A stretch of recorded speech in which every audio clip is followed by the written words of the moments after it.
In the post-apocalyptic wasteland, life is fraught with people simply ensuring their own survival, but Eli's quest within the wasteland imbues his life with meaning and the reassurance of divine truth. On the surface, it seems as though the wasteland is a world without religion, and Eli is a prophet tasked with bringing religion back to the people, but the ending reveals that it's not quite as simple as that. Imagine how different, how righteous this little world could be if we had the right words for our faith. Well, people would truly understand why they're here and what they're doing, and they wouldn't need any of the uglier motivations.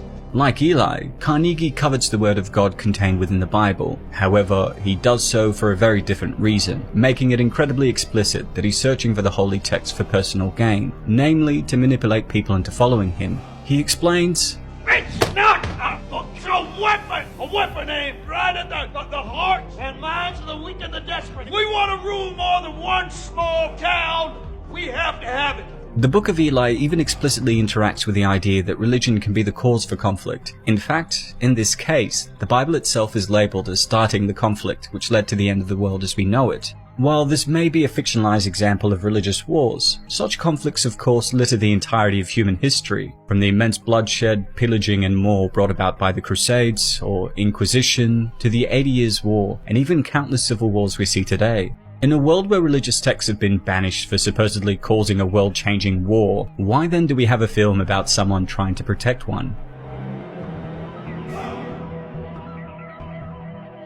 When Carnegie's goons bring him an array of books that he doesn't want, he burns them.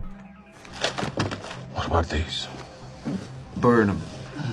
This draws immediate parallels with Ray Bradbury's 1953 novel Fahrenheit 451, which takes place in a dystopian future where books are outlawed and government firemen ensure that any found book is burned. Much like Equilibrium, one of my favorite sci-fi films, and an underrated classic we'll be covering soon, the protagonist of Fahrenheit 451 comes to realize that the dystopian society is using book burning as a way of suppressing dissenting ideas for change, and thus restricting the scope for individual thought and expression, something that we've of course seen time and time again throughout history.